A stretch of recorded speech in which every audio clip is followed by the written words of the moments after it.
사도행전 13장 4절에서부터 12절까지의 말씀입니다. 돌아가면서 읽어보겠습니다. 이처럼 성령님께서 보내신 그들이 실루기아로 떠나 거기서 배 타고 키프로스로 항해하여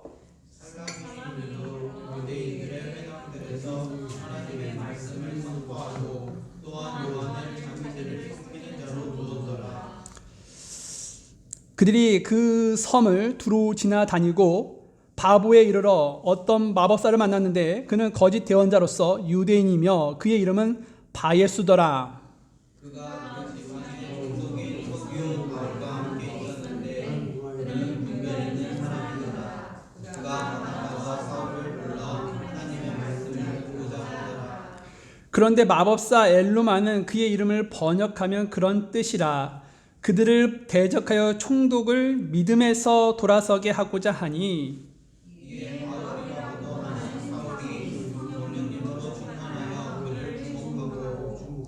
이르되 오 모든 간교와 모든 악독이 가득한 마귀의 자식이여 모든 의의 원수여 내가 주의 바른 길들을 굽게 하는 일을 그치지 아니하겠느냐.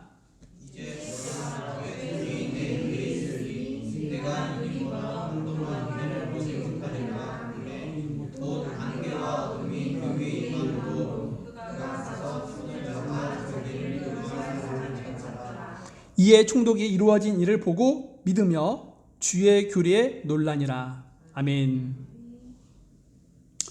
여러분, 그 처음으로 그리스도인이라고 불리었던 그 교회의 이름이 어떻게 될까요? 그렇죠. 안디옥 교회죠. 예, 안디옥 교회 성도들은요, 이 바나바와 이 사울을 따로 구별을 하게 됩니다. 그리고 그들을 안수해서 이제 선교사로 그들을 보내게 되는데요. 즉 파송했다는 말입니다. 여러분, 원래 이 파송이라는 말은 놓아주다, 풀어주다라는 뜻이 있습니다. 그런데 오늘 본문 4절 말씀에 보게 되니까 성령님께서 보내신 그들이라고 기록을 하고 있는 것을 알 수가 있는데요. 여기서 그들이라고 지칭하는 이들이 누굴까요? 바나바와 사울이죠. 때문에 바나바와 사울을 보내신 분이 누구십니까? 네, 성령님이십니다.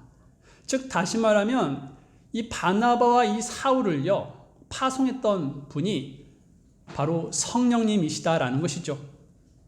보통 우리는요 교회가 선교사를 파송하는 것으로 생각을 하는데요, 사실 선교사를 파송하는 것은 성령님이 하시는 영역입니다.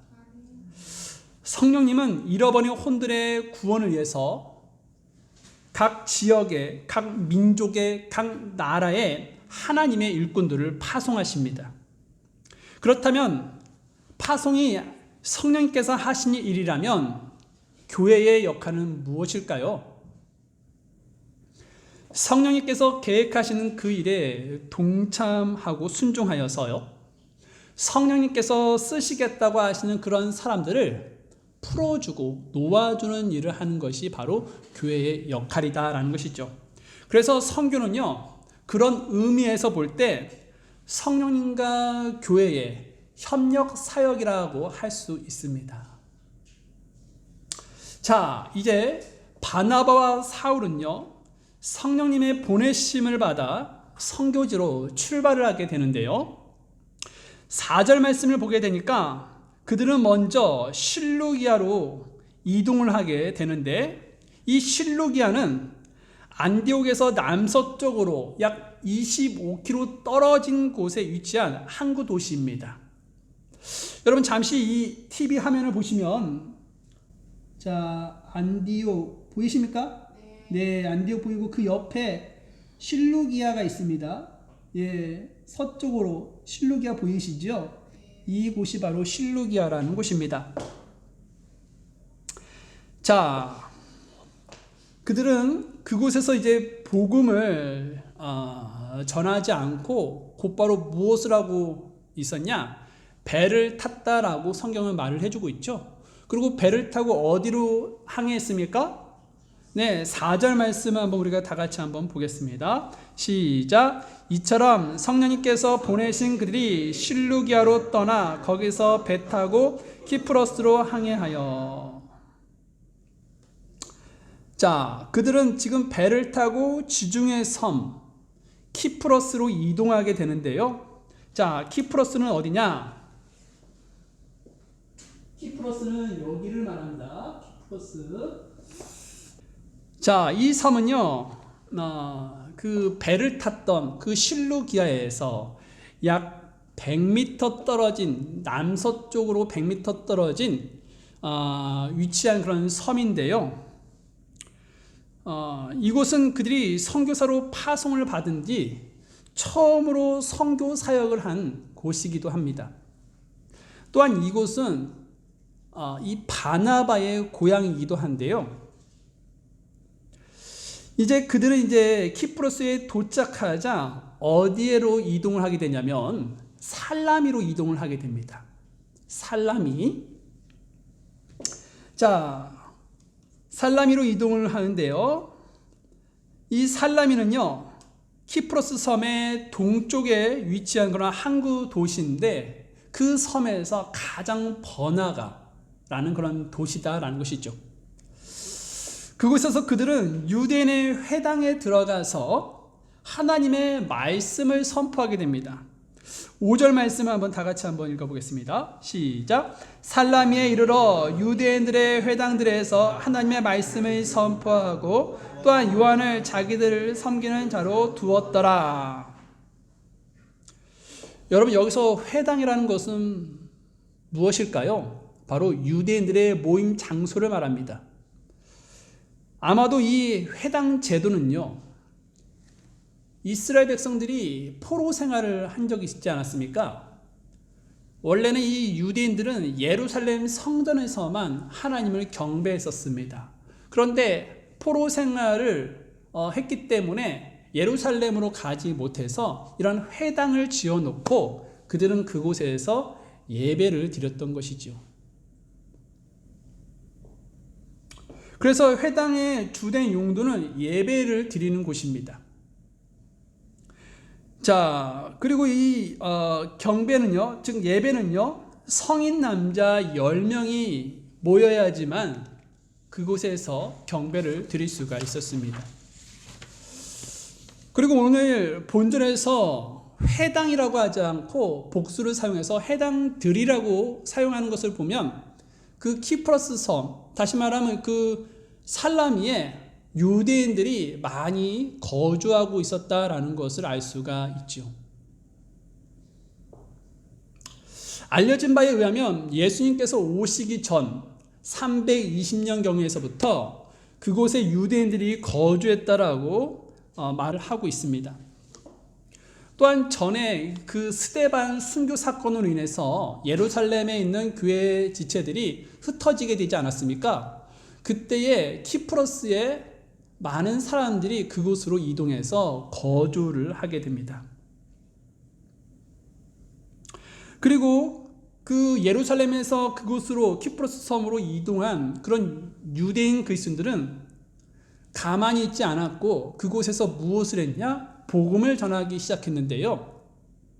그래서 여러분, 그 키프로스 섬, 그곳은요, 여러분, 이미 복음이 전하여진 그런 곳이다라는 것입니다.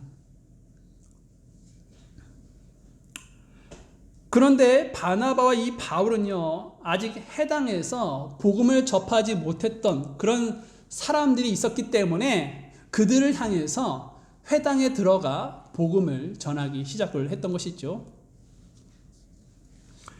이때 바나바와 이 사울을 섬겼던 자가 있었는데요. 그 사람의 이름이 5절 하반부에 나오고 있습니다. 누굽니까? 네, 바로 요한이죠. 여기서 요한은 사도행전 12장 25절에서 나오는 마가라고 하는 요한입니다. 마가 요한은 누구의 조카입니까? 바나바의 조카이죠. 아시는 것처럼 이 사도행전 11장에 보게 되면요, 이 예루살렘 교회는 큰 기근으로 인해서 많이 힘들어하게 됩니다. 그래서 이 안디옥 교회가 예루살렘 교회가 힘들어하는 것을 보고 저기에다가 우리가 구호금을 좀 전달하자 해서 안디옥 교회의 지도자인 이 바나바와 이 사울이요 구호금을 얻어서 이 예루살렘으로 전달하러 그곳으로 갑니다. 그리고 다시 그들이 안디옥 교회로 돌아올 때에 누구와 함께 하냐면 마가라고 하는 그 요한도 함께 데리고 이 안디옥 교회로 오게 됩니다. 그래서 본문 5절 하반부에 보면요, 요한을 자기들을 섬기는 자로 두었더라라는 것은요, 키프로스 섬의 살라미에서 마가 요한을 그곳에서 만났다는 것이 아니라 안디옥 교회에서부터 함께 동행했음을 의미하고 있다는 것이죠. 또한 여러분, 요한을 자기들을 섬기는 자로 두었다라는 것은요, 마가 요한을 단순히 바나바와 이 사울의 몸종으로 두었다라는 말이 아니라 선교 사역을 보좌하며 하나님의 일에 함께 동참하기에 동행했다라는 것으로 말씀하고 있는 것입니다.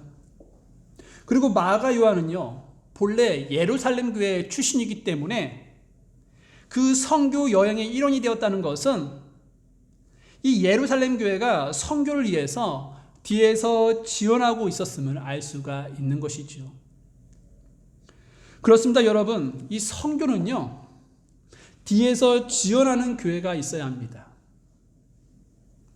선교는 혼자 할 수가 없습니다.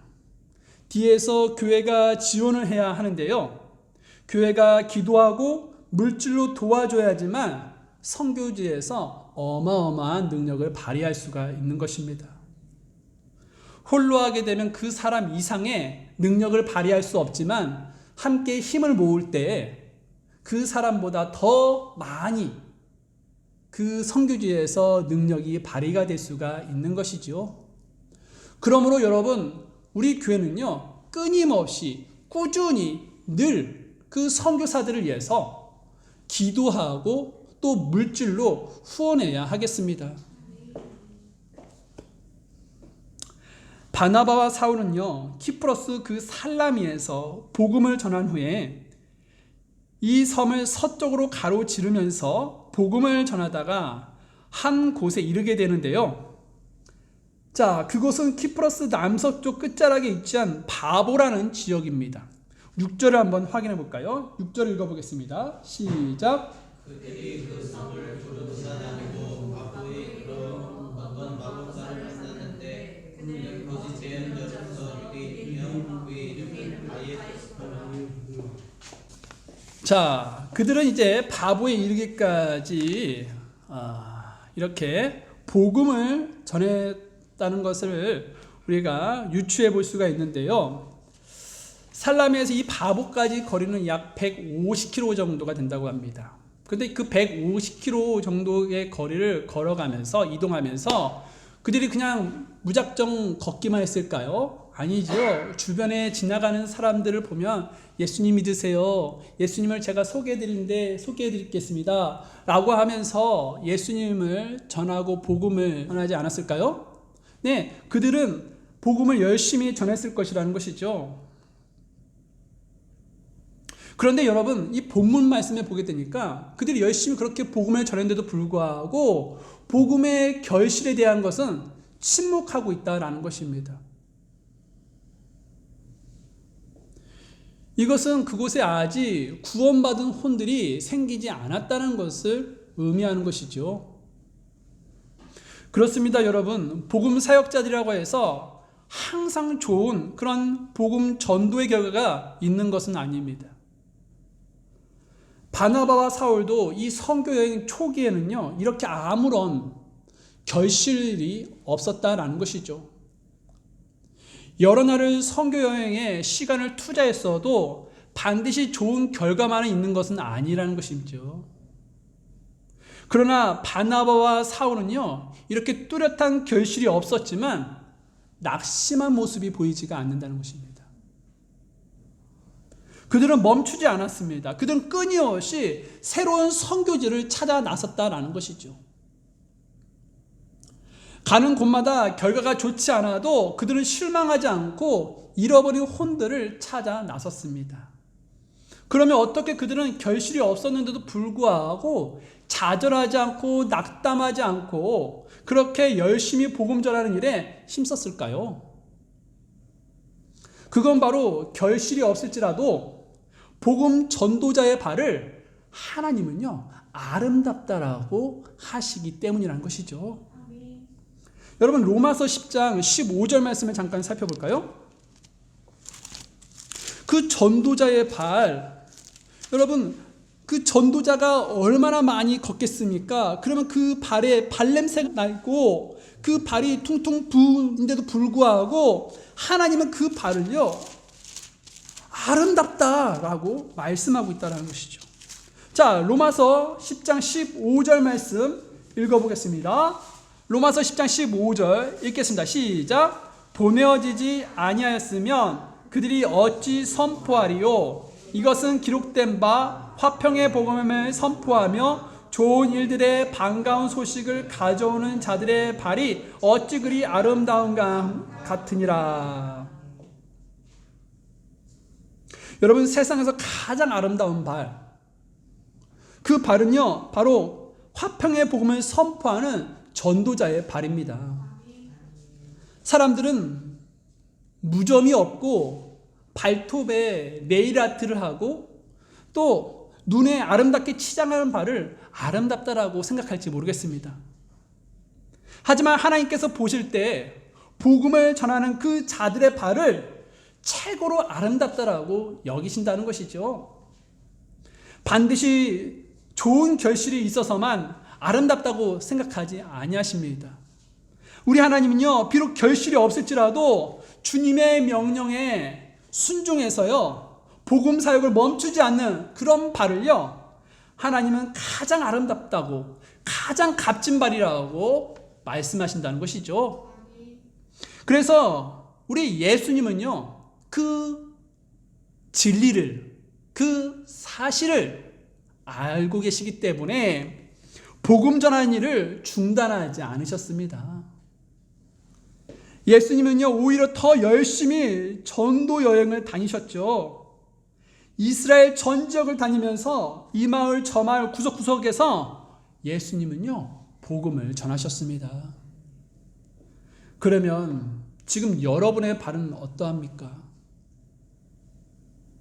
복음 전하는 발걸음이 멈춰 있지는 않습니까? 아니면 복음을 전하기 위해서 늘 이곳저곳 다니면서 예수님의 발자취를 따라다니고 있습니까? 잃어버린 혼에게 다가가는 발, 하나님께서 보시기에 가장 아름다운 값진 발입니다. 우리 모두 어떤 이유가 있더라도 복음을 전하는 그 발걸음을 멈추지 않기를 바랍니다. 그래서 하나님께서 가장 아름다운 발이라고 칭찬받게 되기를 기도합니다. 자, 바나바와 사울이 바보에 도착했습니다. 그런데 그곳에서 그들이 누구를 만나냐면 바예수라는 그런 마법사를 만나게 됩니다. 바예수의 뜻은요, 예수의 아들이라는 뜻입니다. 예수가 여호수아의 헬라식 이름이기 때문에 전통 유대인이었음을 우리는 알 수가 있죠. 누가요? 바예수가요. 하지만 그는 공교롭게도요 거짓 대언자였다라고 성경은 알려주고 있습니다. 그리고 마법사였다라고 성경은 말씀해주고 있죠.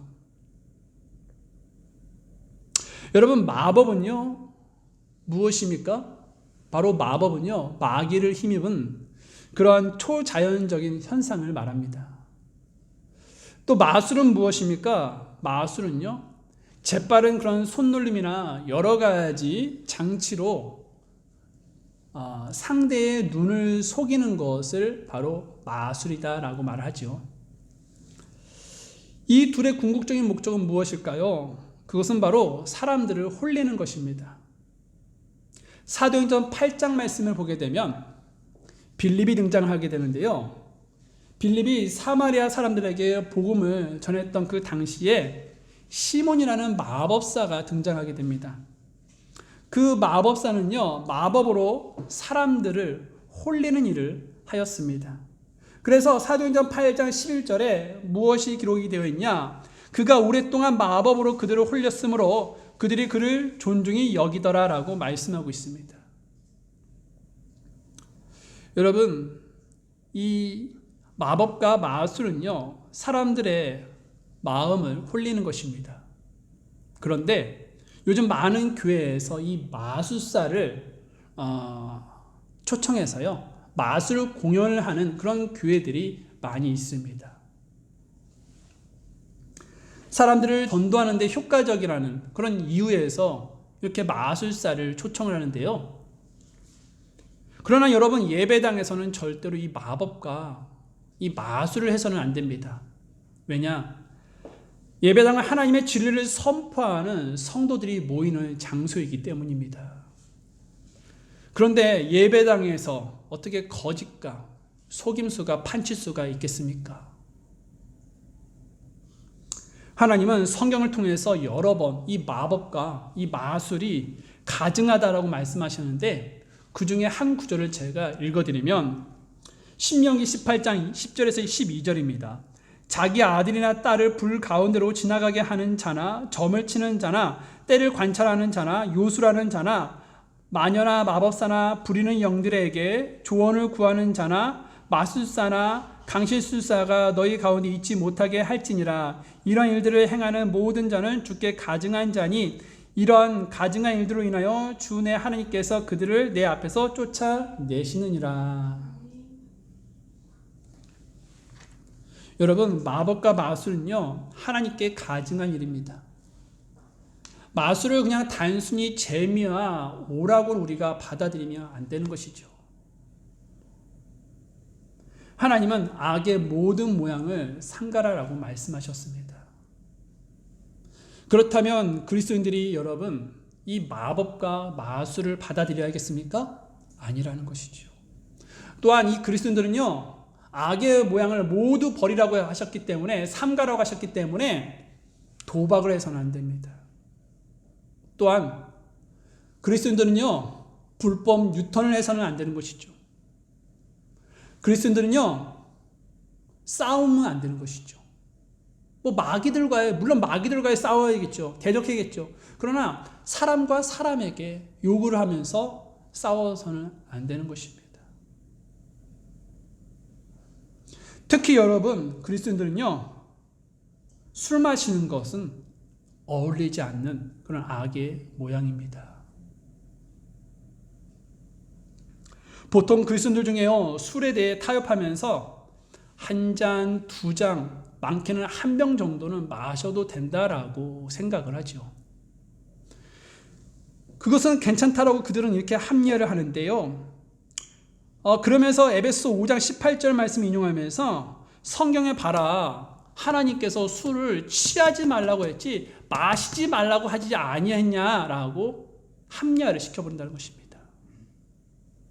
또 변명을 한다는 것입니다. 그런데 정말 이 성경에서 술을 과하게만 마시지 않으면 괜찮다고 말씀을 하셨을까요? 여러분, 에베소 5장 18절 말씀 한번 제가 보십시오. 시작. 술 취하지 말라. 거기에는 과도함이 있나니 오직 성령으로 충만하라. 여러분, 여기에서 술 취하지 말라라는 이 말은요, 영어로 한번 보면, 여러분 혹시 영어 성경 있으면 영어 한번 보십시오. And be not drunk with wine이라고 써 있습니다. 여기서 be drunk는요, 뜻이 무엇입니까? 마시다라는 뜻이 있습니다. 마시다. 그런데 지금 비동사 다음에 지금 부정문으로 무엇이 붙고 있습니까? not drunk가 붙고 있다는 것이죠. 때문에 이 말씀은 술을 마시지 말라라는 뜻이 있다는 것이죠. 그러면 술 취하다라는 그런 영어는 무엇입니까? 그것은 여러분, 드렁크가 아니라 드렁큰. 드렁큰이 바로 술에 취하다라는 뜻이 있지, 이 드렁크는요, 마시다는 뜻입니다. 그래서 창세기 9장 21절 말씀을 잠깐 보면, 여러분 찾아보십시오. 창세기 9장 21절 말씀입니다. 노아라는 사람이 나오는데요. 그 노아가 포도주를 마시지 않았습니까? 그래서 어떻게 되었다고 했습니까? 취했다라고 말씀하고 있습니다. 창세기 9장 21절입니다. 보십시오. 자, 다 같이 한번 보겠습니다. 창세기 9장 21절입니다. 시작. 포도주를 마신 뒤 취하여 자기 장막 안에서 벌거벗은 채 있었더니. 자, 여기서 영어로 보면 And he drank of the wine and was drunken and he was uncovered within his tent라고 되어 있습니다. 여기서 drunken이 바로 이 한글로 이렇게 해석하면 취하다, 술에 취하다라는 뜻이 있는 것이죠. 또 여러분 이 한글에서도 이 술 취하지 말라라고 되어 있는데 이 취하다는 것은요 과하게 먹어서 해롱해롱 되게 하지 말라라는 말씀이 아니라 여러분 이 취하다라는 뜻이 무엇입니까? 가지다라는 뜻이 있죠. 그래서 내 것으로 만들지 말라라는 말이 이 취하지 말라라는 뜻을 갖고 있는 것입니다. 그러니까 술을 내 것으로 만들지 말라, 술을 마시지 말라라는 뜻을 가지고 있는 것이죠. 여러분 하나님은요 성경 말씀을 통해서 이 술을 마시지 말라라고 말씀하시면서 이 술 마시는 사람들의 그런 사례들을 여러 곳에서 말씀해 주고 있는데요. 술을 먹으면 여러분 사고를 친다라는 것입니다. 사고를 친다. 여러분 세상에서 술 먹은 사람이 정상적인 사람이 있습니까? 예, 술 먹으면요 실수하게 되어 있다는 것이죠. 사고를 치게 되어 있다는 것이죠. 저도요 20살 때 한때는 그 술 마시는 그 친구들과 함께 어울려 다니면서 보니까 친구들이 막 간판도 막 깨부시고 막 싸움도 하는 그런 일들이 자주 있었다는 것이죠. 술 마시면 그렇게 실수가 있다는 것이죠. 노아는 어떻습니까? 우리가 방금 아까 창세기 9장 그 노아는 어떻습니까? 포도주를 마시고 취함으로 인해서 그 자식에게 보여주면 부끄러운 그런 부분까지 다 보여줬다는 것이죠. 그래서 자식이 어떻게 됐습니까? 네, 저주받게 되지 않았습니까? 술은요, 여러분 하나님께서 허용하지 않았습니다. 사람들이 그냥 자신들의 편리와 쾌락을 위해서 그렇게 술을 허용한 것뿐이지 절대로 하나님은요 술을 그리스도인들에게 허용하지 아니하셨습니다. 그래서요 성경 말씀을 보게 되니까 하나님은 그 술을요 바라보지도 말라고 말씀하세요. 정말일까요? 잠언 말씀 보십시오.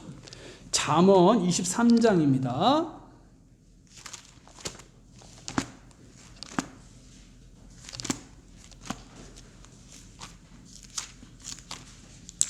잠언 23장 31절 말씀을 잠깐 볼게요. 잠언 23장 31절 말씀입니다. 읽겠습니다. 시작. 너는 포도주가 붉거나 잔에서 제 빛깔을 내거나 스스로 똑바로 움직일 때에 그것을 바라보지 말라. 예, 지금 술을 바라보지 말라라고 말씀하고 있어요. 그리고요 성경은요 그 술 취한 자리 그 술자리에도 함께하지 말라라고 하나님은 말씀하고 있다니까요. 여러분 잠언 지금 23장이죠. 그럼 23장 20절 말씀 보십시오. 잠언 23장 20절입니다. 읽겠습니다. 시작. 술을 많이 먹는 자들 가운데 있지 말고 떠들며 고기를 먹는 자들 가운데 있지 말라라고 말씀하고 있다는 것이죠. 여러분 그래서 우리는요 여러분들이 그리스도인들이라면 이 술을 가까이 해서는 안 되는 것입니다. 비록 우리 사회가 술을 권하는 사회이지만 그렇다 할지라도 그리스도인들은요 하나님의 말씀을 두려워하여서요 이 세상을 거슬러 올라가야 한다라는 것이죠. 술을 절대로 여러분 가까이 하지 마시고 바라보지도 말고 마시고 술자리에 함께하는 것도 여러분 성경을 허용하지 않는다는 것이죠. 이것을 여러분 명심하시고 잊지 마시기 바랍니다. 한 잔, 두 잔 취하지 않으면 된다? 해롱해롱하지 않으면 된다? 그것이 아니라 성경은 분명하게 말씀하고 있습니다. 마시지 말라라고 말씀하고 있는 거예요.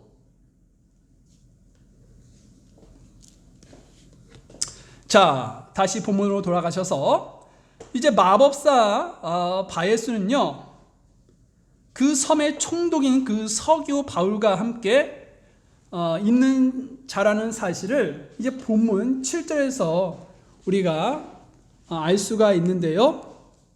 여러분 그 본문 7절 말씀을 한번 보도록 하겠습니다. 사도행전 13장 7절입니다. 읽겠습니다. 시작. 그가 그 지방의 총독인 서기오 바울과 함께 있었는데 그는 분별 있는 사람이더라. 그가 바나바와 사울을 불러 하나님의 말씀을 듣고자 하더라. 당시 왕이나 총독들은요, 옆에 그런 자문관들을 두고 도움을 구했었는데요. 이 서기오 바울도 그 바예수를요, 옆에 두고서 자문을 구했습니다. 본문은 그 서기오 바울이 분별 있는 사람이라고 말씀하고 있습니다. 그리고 그는 바나바와 사울이 전하는 하나님의 말씀을 듣기를 원했다라고 말씀을 하고 있죠. 이것은 무엇을 말해줍니까? 마법사 바예수가요, 항상 곁에서 도움을 주었지만 이 서기오 바울은 그 바예수의 그런 조언에 만족하지 못했다라는 것이죠. 왜요? 그 말은 다 거짓이기 때문에, 엉터리기 때문에 이 총독은요, 만족하지 못했던 거예요. 그래서 지금 이 총독은요, 무엇을 듣기를 원했습니까? 바로 하나님의 말씀을 듣기를 원했다. 그래서 바나바와 이 사울을 초청을 하게 됩니다.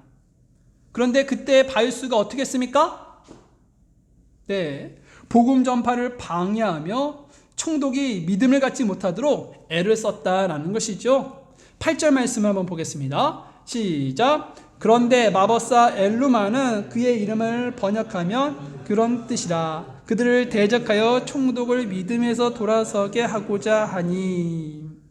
자, 여기서 엘루마는요, 무슨 뜻이냐? 마법사라는 뜻입니다. 마법사. 성경에서도 그렇게 마법사라는 뜻을 갖고 있다라고 말씀하고 있죠. 즉 바예수가 하나님을 의지하지 않고 마귀의 힘을 의지하는 자였음을 이와 같이 다시 한번 이 성경을 통해서 나타내주고 있다라는 것이죠. 지금도 이 사탄의 세력은요, 교회가 복음 전파하는 것을 막으려고 수단과 방법을 가리지 않고 있다라는 것입니다. 교회가 처음 이방인들 위하여 선교사들을 이렇게 파송하니까 사탄이 가만히 있지 않는 거예요. 방해 작전을 하고 있는 것이죠.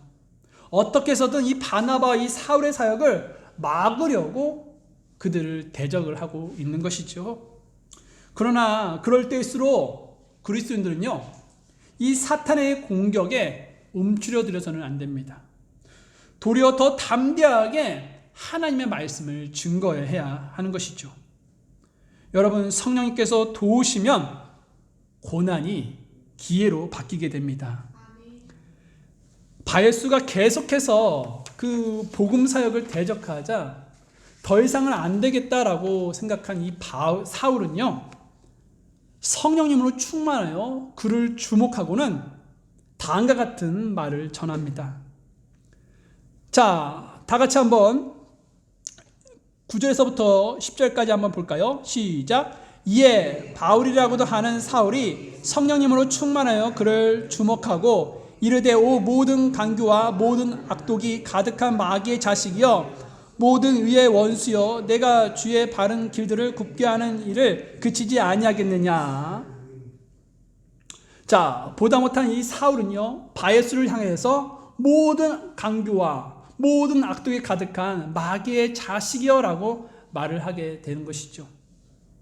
왜냐하면 그가 주의 바른 길을 굽게 했기 때문이라고 성경은 말해주고 있습니다. 자, 여기서 주의 바른 길들은 무엇입니까? 바로 바나바와 사울이 전한 복음을 가리키고 있죠. 또 굽게 하다라는 것은 무슨 뜻입니까? 벗어나게 하다라는 뜻을 가지고 있습니다. 그러니까 지금 이 바나바와 사울이 전한 그 복음이 총독에게서 벗어나도록 바예수는 막았던 것이죠. 방해했던 것이죠. 그래서 사울은요, 바예수를 향하여 그 일들을 그치지 아니하겠느냐라고 소리를 치게 됩니다. 자, 여기서 그치지 아니하겠느냐라는 것은요, 그 주어의 강력한 의지를 나타내는 그런 의문문인데요. 말하자면 지금 당장 너가 하는 일을 멈춰라 라고 하는 말과 똑같다라는 것입니다. 자, 사울의 목소리에 바예수는요, 주눅이 들었을 것입니다. 사울이 이처럼 말하자 즉시 무슨 일이 생기냐? 안개와 어둠이 이 바예수 위에 임했다라고 성경은 말씀해주고 있죠.